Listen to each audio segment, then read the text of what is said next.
Here we go, guys. Been waiting for this for the past couple of days. Let's go.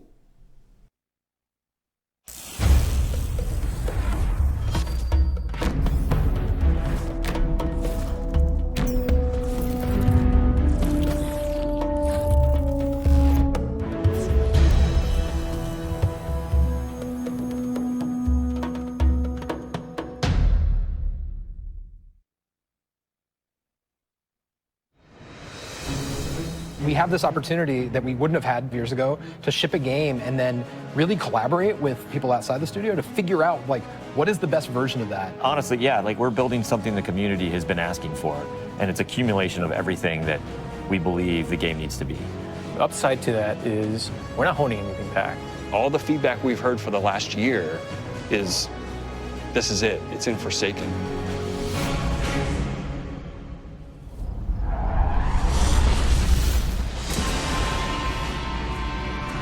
We want this release to have a different tone and a different vibe. We sort of just embrace that Western revenge vibe. You're going to a darker place. You're going to take on a different role as a Guardian.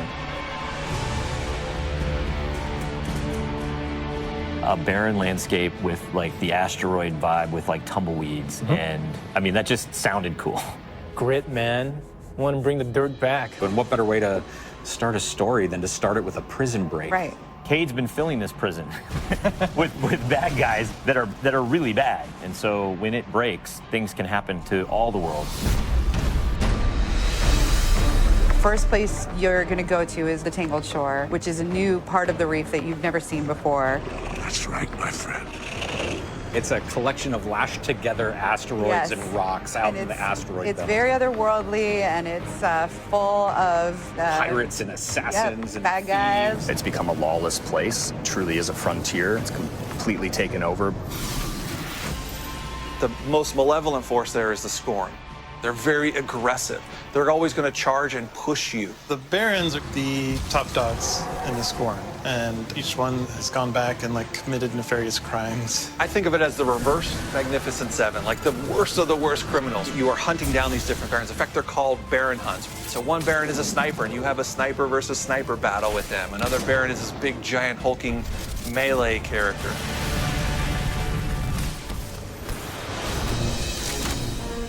One of the things we're most excited about is the new weapon system. Hey, if you like Destiny 2, great, play that way. But if you like Destiny 1, great, play that way. But if you're crazy, why not 3 shotguns, right? Just for the fun of it. We need to have as many ways as possible, and then we need to have people fighting about it. Like, no, man, you f***ed up, you're taking the wrong weapons, or can I say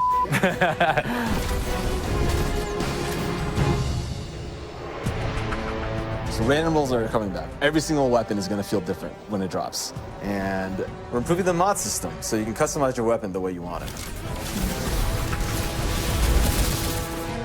We've got a whole new masterwork style system coming together where you actually are able to kind of move your levels up over time. And so there's investment back on the weapons again.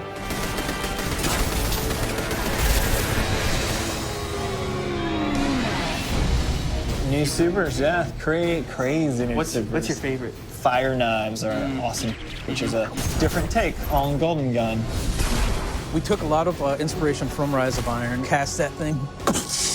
You got a huge hammer now, and you slam that thing down, and it sends out this fire in front of you that then creates a fire tornado. We got to take it to the next level, you know? the idea that anyone who plays, however they play, they're going to have some new way to engage? Yeah. I'm in love with the new Void Warlock. Teleportation that's like super anime, just like We've been having great games with the Arc Warlock. Basically cast this thing, he pulls back. Yeah, and it's gonna break the game, and I think that's amazing, yeah. You know? We also wanted a new weapon type that felt meaningful, so we came up with a bow and arrow, which seems kind of crazy, but when you use it, you feel like godlike. It is utilitarian, it's fantastical, it's also sci-fi. So we have a short range bow, we have a medium range bow, we have a long range bow. We built this guy, which is like supposed to be super techy. You're like, why would you ever choose a bow in a game that has an automatic, machine gun? but boy, it's deadly. I mean, that's a nice machine gun you got there, buddy, but right, and then it's done. The biggest thing for me going into production on this game was like a new way to play, a new thing to do that like is new to Destiny. Let's see what we've got. We want to be able to give players what they want, but also surprise them. Gambit is a brand new mode. Destiny begs to marry PvE and PvP together. It's like adding bacon to peanut butter and jelly. You start off being able to see the other team that you're going to compete against, so you can taunt each other, you can emote.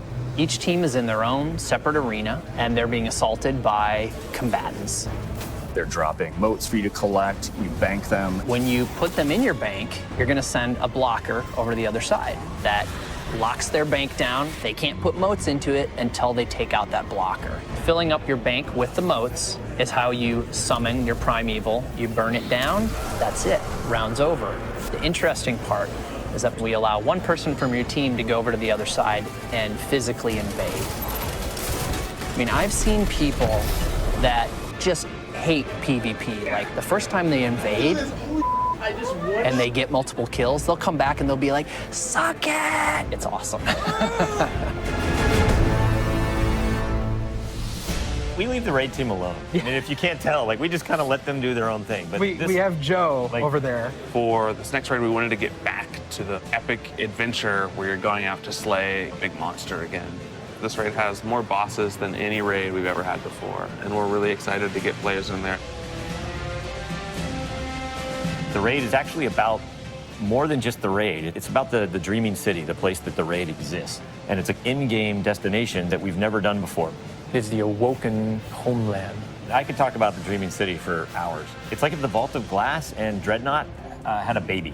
If they were like twins. Or the twins. Yeah, that's actually more accurate. Yeah, they're like twins. It's Yeah, like yeah, yeah. It had twins, Yeah. and then you took those twins and you put them on the doorstep of Peter Jackson, raised them as his own, and then that's the Dreaming City. It is magical and weird and mysterious. It's designed to be a destination that has puzzles that you need to solve. A lot of hidden corners, lots of passageways that might not seem to exist the first time. And the raiders, they affect this destination. They change it for everyone. It's like this cyclical endgame place where there's just secrets and different activities that unveil over time. So the Dreaming City that you see at launch is not going to be the same Dreaming City 2-3 weeks later.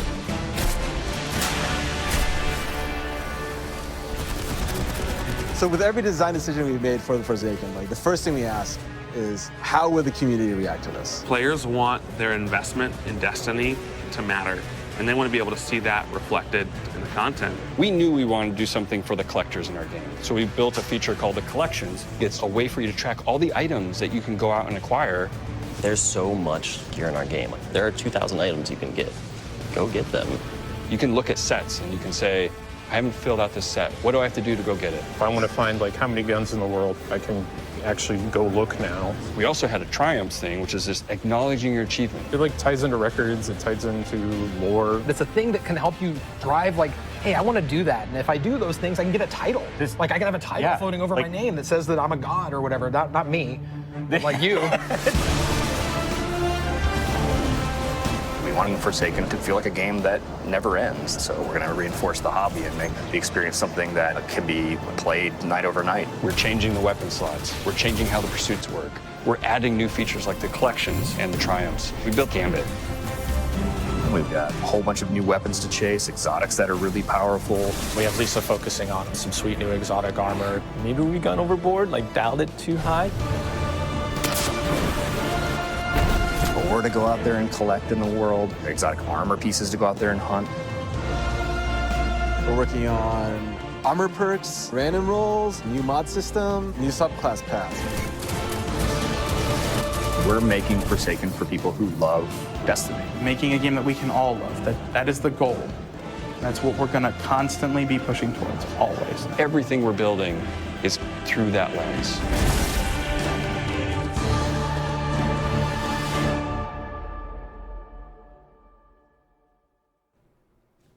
Hello. I just saw you guys in that video. I know, it's very, very So is fancy. this, are we live? Is this real?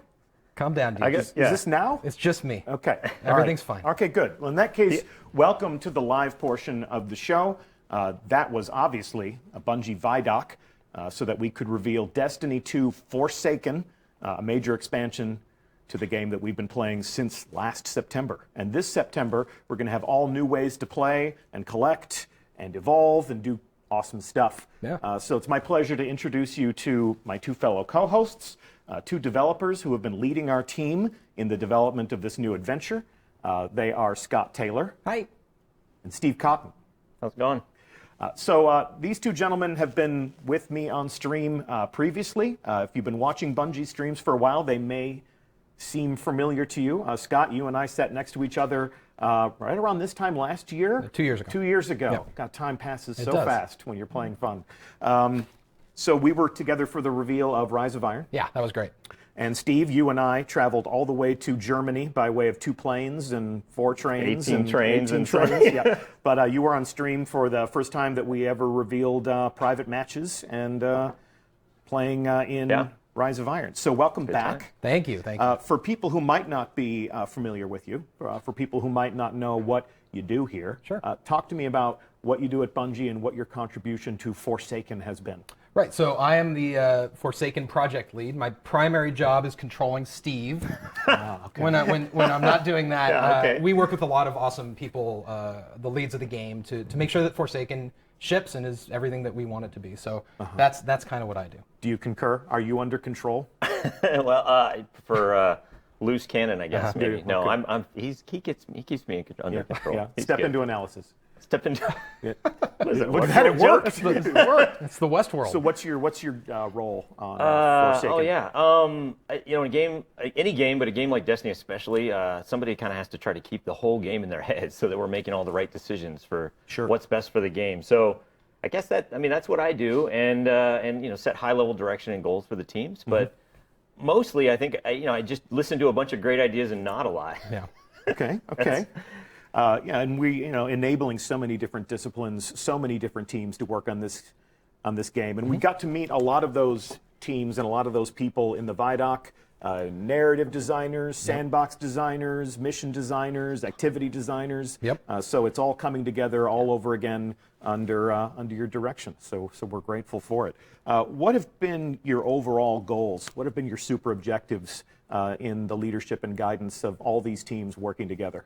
So we had 2 goals with the Forsaken, Scott and I. The first was to kick off the game with a brand new story, one that had a new tone and a new style, one that we're both really, really excited about. Yeah. You saw a little bit of it in the Vidoc, but just a little bit. We're not going to talk about that much today. I think we want to leave that for a little bit later. But the other goal was that we wanted to reinforce the Destiny hobby. And that was about bringing depth back to the game. It's about not depth in the way that we challenge players, and the way that they discover secrets and the systems, and the way that they learn about the game and feel smart and think about the game. So those were the 2 goals. Okay. When you talk about bringing depth to the game, I think we took a look just briefly at the Dreaming City during the Vidoc, and I think this is a great piece of evidence as to your commitment to the end game and exactly how you're bringing this depth to the end game. And I love the statement that this is the first time that we've ever built a destination to serve as the home to the end game, a place where all of those things can live. Yeah. So I don't want to spoil the surprise here, because that's what the Dreaming City is about. About being a surprise, but it is a destination built to have some of the most difficult challenges and the deepest secrets. But it's one that I think we want to leave for another day as well. Secrets aren't very valuable if you we're just being tell coy them. about a lot. It's funny. Yeah, we haven't. I mean, actually, we're just really excited about the Dreaming City, and it ties into the raid in a really special way. And so we're showing more of that than we have before. But it's because we really want to show that the raid and they all tie together in a really impactful way. But player discovery is really important, and so I think we're going to kind of leave it there. That's fine for this. Yeah. But you have a lot of look how end game. pretty. You have a look lot how of pretty. It is pretty. Look how pretty. It is pretty, and you have a lot of end game promises to make. These are promises that we will keep in the game, and also promises that we will elaborate on all summer long. This stream is the beginning of a conversation. I think we're kind of creating a table of contents of conversations that we will have later on. The story reveal is planned for E3. So next week, we'll learn a lot more about the story that they're telling. We will learn more about our endgame challenges as the summer unfolds. May even invite some people outside of our studio to experience the Dreaming City and to talk about its promise, because we're pretty good at saying that what we make is cool, but an outside perspective is always valuable. So these are curiosities that we will pay off later. Apologies if you want us to delve all the way into the deepest reaches of the Dreaming City. We want you guys to play this game. Yes, we do. Play the game. We do, in fact, want you to play this game. Yes. So these are conversations that we'll have later. Something that we talked about a great deal in the Vidoc was Gambit. Gambit my shirt. Gambit, yes, or as our community has come to know it, Redacted. Yes. So this was the super secret mode that we have had some people in our community get a first glimpse at here in our studio. If you were one of those people, one housekeeping note, we do want your reactions and your hot takes about Gambit to be kept under wraps until the first day of E3. But if you'd like to raise your hand and say, I have played Gambit, that's a good beat for this moment. They can replace Redacted with Gambit. Yeah, that's about as much as the conversation has evolved. That seems good. But while we did talk a lot about how it plays and what the essential experience is, what have been your goals for this new activity that we've never seen Destiny played this way before? So it was really important to both Scott and I that Forsaken was able to deliver a new experience to people, right? And so what we gave the team, Lars, Robbie Stevens, the team free reign to invent something completely new, but specifically one that took advantage of all the best aspects of Destiny. So shooting monsters in the face, shooting guardians in the face. Bring those together and then add like big bosses and small bosses and treasure goblins. And like moat goblins. There's moats. Moat goblins. Moat goblins, like Golden Axe. Yeah, and then one player's moat is another player's treasure. That's true, actually. Yes, that is true. If you bank those them. are a thing. Those are a thing.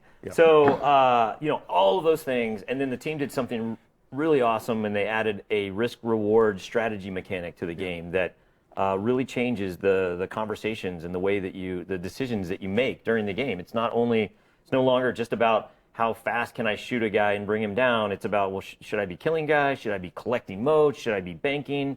Should I be invading the other team? And so the result is fantastic to play. The community got to play it. And then, actually, this is really cool. At E3 next week, people will get to play Gambit. That's what we're going to have there. So on the show floor, we're going to have Gambit. And Gambit will also be like, on the Director, it'll be its own node. This new activity will live alongside the Crucible, the Strikes, and now we have Gambit. Yeah, it's its own thing. So, as Scott just said, we will be at E3 for the 6th year in a row. We will be at the Activision booth, working with our friends to put on a great show for everyone who gathers around that space. Stop by and play, stop by and spectate. This is our first opportunity for people to get hands-on with this new activity. Now, if it's a little late for you to be planning a trip to Los Angeles or trying to score an E3 badge and you want to join the hands-on pre-launch conversation, we're going to take that same Gambit build, that same pre-launch build that we're bringing to E3, and we're going to ship it straight to Tampa, Florida after E3 is over so that it can be playable also at GuardianCon. So we're going to be sending an away team to that gathering of community and content creators. Gambit will be playable there. And if you want to be included, get yourself a ticket to GuardianCon because we'll be there too, and we'll see you there. Anything else that we want to say about Gambit before we move on? Just excited for people to play it. Yeah. Yes. So you've talked a lot about reinforcing the hobby, and once the Destiny campaign is finished, a lot of players are always asking us, what's now? What's next? How are you going to keep me engaged over the course of a year? Give me a roadmap for all of the other moments when I know that my hobby as a Guardian is going to be infused with new things to do. One of our new answers to that question is something that we're calling the annual pass. This is a new way for us to sustain the game with new releases of content. And if we can keep the main graphic on the screen for just one moment longer, I want to call out the fact that the annual pass has 3 different releases. This is live on DestinyTheGame.com right now. and because our product pages have gone live, we just want to set some expectations for how this is different from what you may have known this year. If you played Curse of Osiris, if you played Warmind, this is a different thing. So if you're the type of person that throws your money down on something as soon as it becomes available, we'd like to set your expectations that this is different than those expansions. What we have here are 3 different releases that will come out over the course of the year. Black Armory, Joker's Wild, and Penumbra in the winter, spring, and summer to come. So these releases are a new way for us to deliver content. What purpose would you say that these serve? I think that the purpose here is to give you more of what you want more often. Okay. It's also about, it's more about chasing the power and the gear. Okay.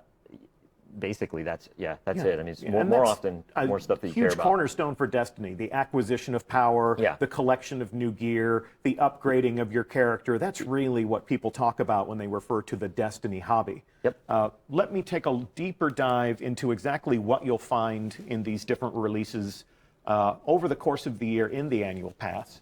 And if we can give people a read on this, here is what, across these 3 different releases, you can find in your annual pass. Endgame challenges, obviously new things to collect, new and returning exotics, new pinnacle activities, deeply challenging things to really test your skill and your teamwork, new triumph records to collect, and we'll take a look at exactly how that'll unfold in the game, and new lore to discover and collect in the game using new tools and features that we'll be delivering to every player. The annual pass does have exclusive content for the people that purchase it, but this collection game is about to evolve in year 2. So I would say that to set your expectations for this right now, we're leaning harder into the things that keep you coming back to the game week over week, month over month. It's activities, it's action, it's challenges, it's things to earn and collect. We're not leaning as hard into cutscenes or cinematics.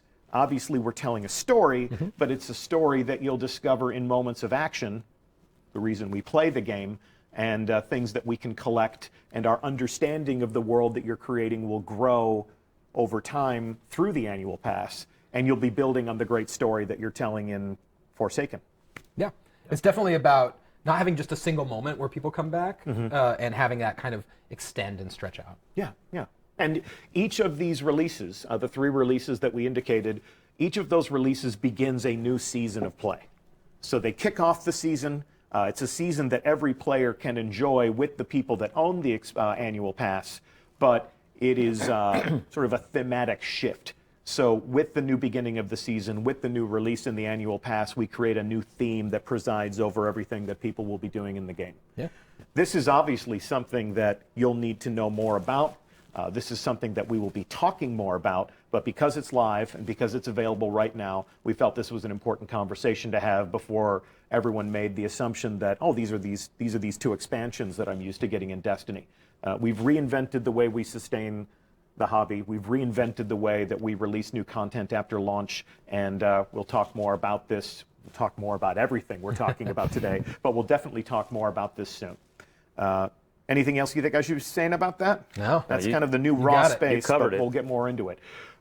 In addition to the annual pass, obviously there's all the things that we do for every player of Destiny 2. And we're going to continue to update the game.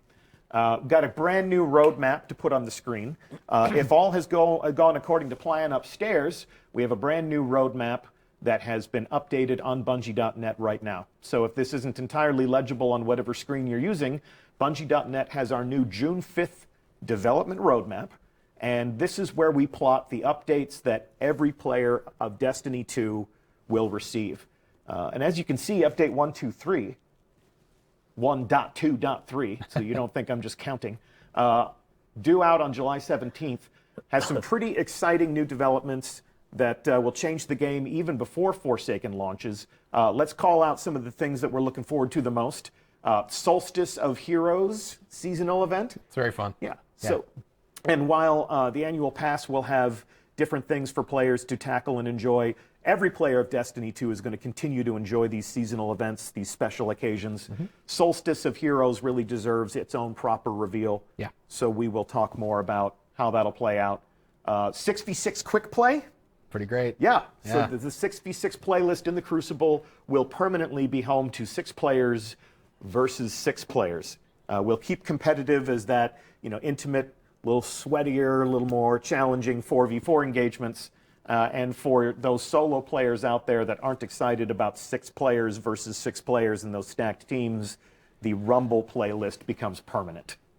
And then all of the other things that you may have seen on a previous roadmap, bounties, prestige raid layers, and some of the different features that improve your quality of life as a player.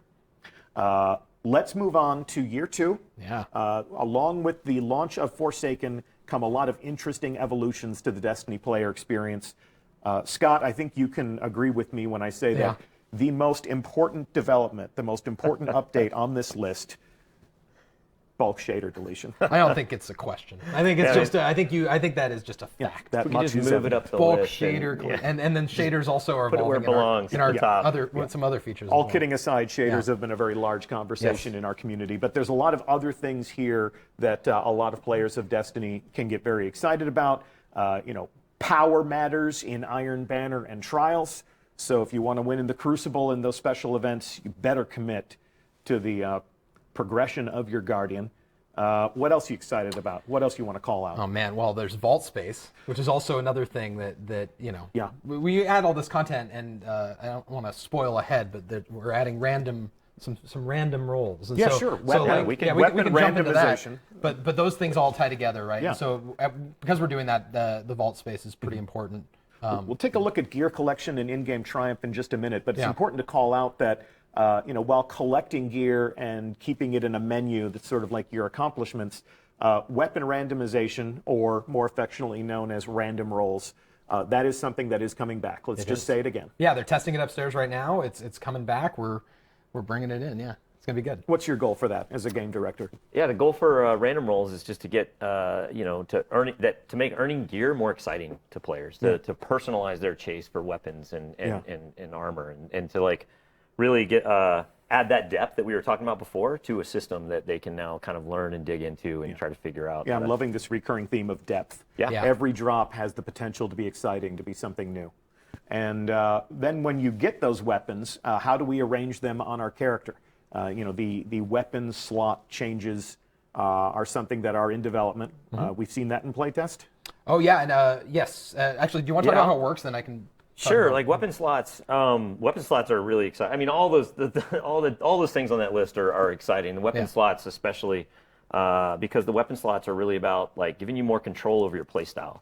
So for me, it's about getting my fusion rifle back. Sure. That's just that's my priority. But for everyone else, I think it's different, right? And so now you have more control over which weapons you can put in those first 2 slots. You can still roll your 2 hand cannons if you want. Or you can roll 3 shotguns, Deej, if that's. I do enjoy shotguns. Yeah, but it changes the way that you think about the weapons that exist today, because it's going to force you to move things around in a way that's really interesting, and then it changes the way you think about ammo and the way that it works. And so I'm really excited for people to play the weapon slots at E3. Yeah, and so yes, like Steve said. Sorry to steal your thunder there. Whatever. Yeah, Spoiler. I didn't control him. Yes. He was next Yeah, to there me. you go. You're a Yeah, loose cannon. You're a loose I was cannon. keeping my mouth shut for a I little failed at while my on purpose. objective. So at E3 we said we're going to play Gambit. That means we're also going to be able to play test the new thing. So if you want a sniper in your primary, you want to play the bow, we're going to have those things as part of that Gambit experience. And an E3 test build, is usually it's in development. It's not the full game. It's not the finished product.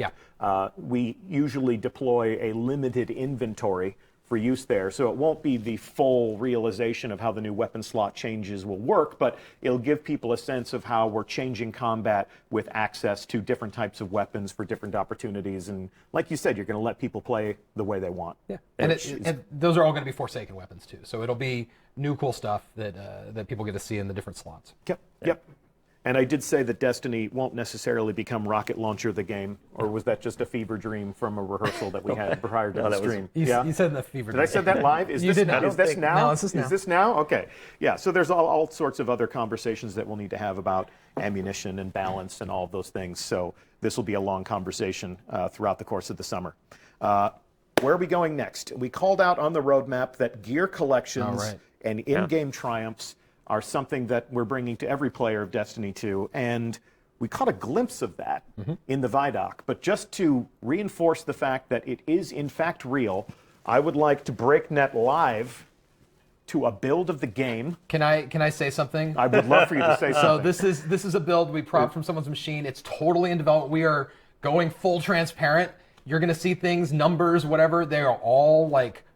They're not fake, but they're not real. They're not done. They're not done. We're back in the Westworld. Like, what is it? So they're not done. And so when you see something that's a number on a screen or this is about. We're going to show you guys the bones, and I am not uncomfortable about this. This is going to be great. This is a look behind the curtain. This is a glimpse of something that is in fact in development. You can see our brave guardian named Bungie TV. This is a hunter that we have cobbled together for the purposes of this demonstration. This is obviously not my character because hunter, but what are you? I'm a warlock. I know. Have we met? I'm a warlock too. There you go. How you doing? Here you go. What are you, Steve? Can take Titan. You guys can take your warlock. Okay, so that's the end of the stream. No, I'm kidding. So if we take a look at the global navigation here on our user interface, across the top, the first thing you'll notice are some new feature tabs. The first that I'll call out are the triumphs. Yep. And if you can pay some special attention to some of the headers here, all of this is a work in progress. I want that placeholder medal. Yeah, you want that placeholder medal? Yeah, exactly. That's a hard one to get. Is it bad that I actually want it just because it's like glowy and yellow? But there's a lot of empty space that you can populate here. You talked during the Vidoc about some of the different badges and some of the different titles that you can display to commemorate your accomplishments. We're going to take a very high-level view of this, and everything that you're about to see is a work in progress. So you can screenshot this, you can speculate this, all the numbers will change. As you can see, we have Gambit-specific triumphs to collect and to lord over your friends. How you collect motes or the blockers, or you can see that we've broken this out into different categories. Again, there are not 0 of these things, but you can see that this is about creating many different levels of meaning and letting you gather these things together and categorize them in ways that make sense. So that's Gambit, and then across here you can see that, again, the numbers are meaningless right now. We are in development. Different triumphs for PvP. You'll be dispatched by the Vanguard, and then, of course, we are collecting in-game lore so that when we're telling stories that you discover and collect, even if there aren't cinematic cutscenes, which you have in the Forsaken campaign, of course, but throughout your hobby as a Guardian, there are going to be other things that you get to collect and add to this space. And really quickly, how that works is that you're going to find items in the game that tell a story, and then you can go and gather them and collect them and then read them in here. Wonderful. Yeah. Okay. You're going to find that story out of order too, right? Yeah, I mean, you're going to find. So like you're going to find items out in the world, and you're going to open them, and it might be page 7 of the story, and you're going to piece it together throughohout your travels of all the destinations. Like a well-armed anthropologist. So let's take a look at collections. A lot of people have, when they talked about Destiny, they're like, how many guns, how many exotics, where can I find that stuff, how do you get that stuff? This is going to be a great guide as you assemble your perfect arsenal. Again, we're going to leave a lot of this stuff for exploration at a later date, but just to show you how one of these categories works, we're going to take a look at the exotic arsenal. So you can see here that we have this grouped out by weapons and armor. So if I find something out in the world, if I buy something from Xur, if that fated engram pays off, this gets added to my collection. Yeah, so once you've acquired something, then it's here.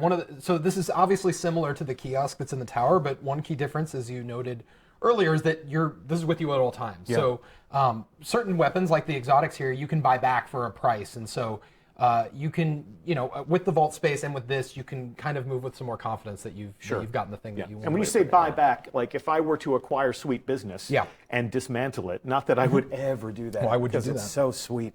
But if I did that, and then later on somebody said, you dismantled Sweet Business? What are you, an idiot? Like, what, did you think you weren't going to put an exotic in your heavy slot? Well, you are an idiot. Yeah, I know. I am an idiot, but I still play this game, and I love it just the same.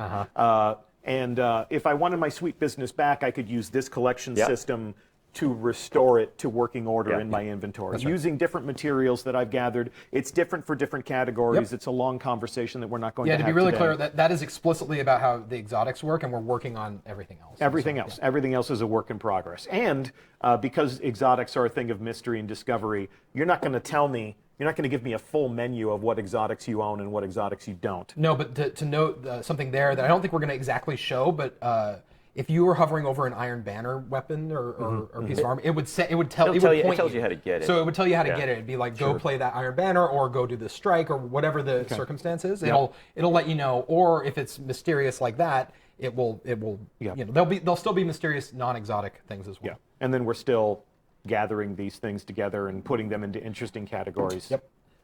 All right. And then the same goes for your weapons. You'll tell me where I can go find all my favorite legendaries, or maybe document the things that I've earned as I progress. Do the same thing for armor, breaking that thing out across all the different activities, all the different subclasses.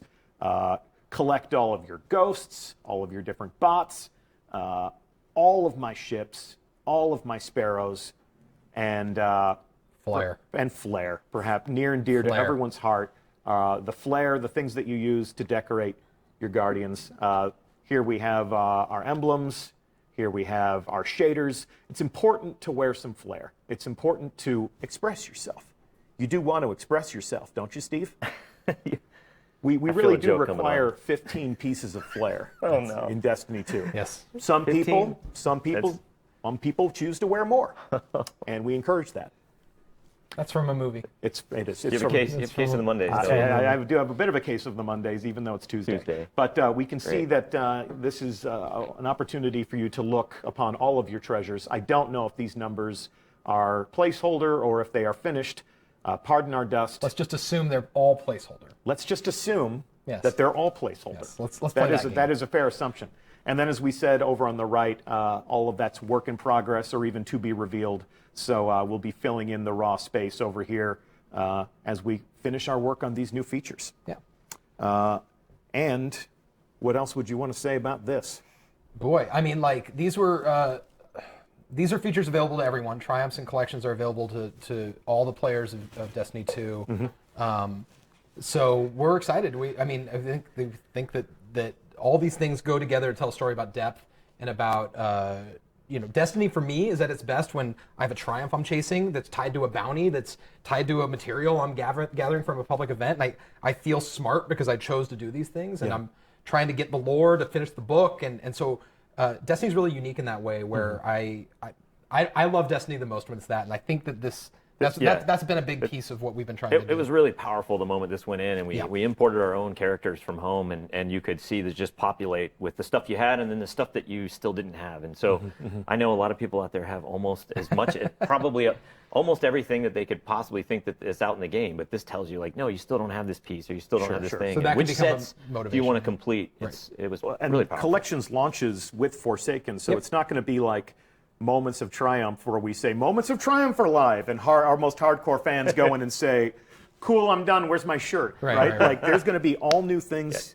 to gather in there. There are going to be all new things that you can go and do and collect, and the collections tab will be a great way for you to sort of plan your time, which is something that a lot of people in our community talk about. I want to plan my time. I want to play my game in the most profitable way possible. I mean, one thing we've talked about, back to the depth of the hobby and everything, is just the parallel pursuits that that players want to be on at the same time, whether it's the campaign or quests, or we're adding bounties. And so this collections is just another aspect, another axis of, hey, I can be spending my time going and getting this thing while I'm getting a patrol, and I'm hunting down an outlaw, and I'm doing all of these things. All at once.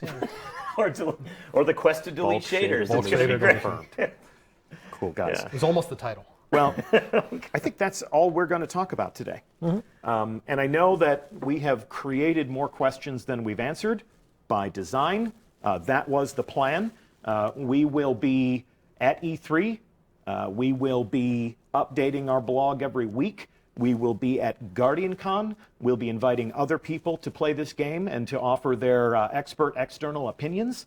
This begins that old familiar summer cycle. If you are a Destiny fan, we're going to travel the world. We're going to talk to people wherever we can find them, and we're going to introduce them to Destiny 2 Forsaken. So we're so excited. Yeah. Yeah, thank you. Thank you so much for tuning in. It's amazing. Yeah, thank you so much for watching. Thanks for coming with us on this journey. Thank you for playing. We'll see you at E3. Yeah. We'll see you at E3. Yeah. And you. And you and me and you and Lars and the rest of the Teej people. from HMS. Teej from High Moon Studios, who's been a great partner Oh my God, the it's been exploration. amazing. And they were like, hey, you want to work with High Moon and go to San Diego every month? And I was like, I guess that's fine. Yeah, no, they've been amazing. They've been absolutely incredible. It's been really great. Well, we'll see them at E3 as well. Yeah. And if we see you at E3, definitely pull us aside and say hi.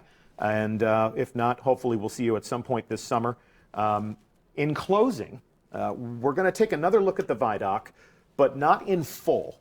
The team that made that Vidoc for us was given a challenge. We said, take everything that you're revealing, take everything that you're saying, take everything that our developers have said on camera, and compress it into 60 seconds. So let's see how they met that challenge with Every other this. word. It's gonna be- Hope you enjoyed the show. Check it out.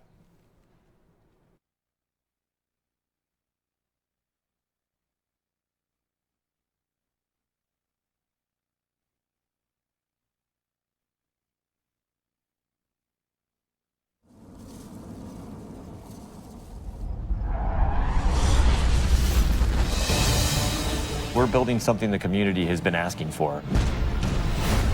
We want to be able to give players what they want, but also surprise them. We want this release to have a different tone and a different vibe. You're going to a darker place. You're going to take on a different role as a Guardian. We're changing the weapon slots. We're changing how the pursuits work. Gambit is a brand new mode. Armor perks, random rolls, new mod system, new subclass paths. We're making Forsaken for people who love Destiny. Making a game that we can all love. That is the goal. That's what we're going to constantly be pushing towards. Everything we're building is through that lens.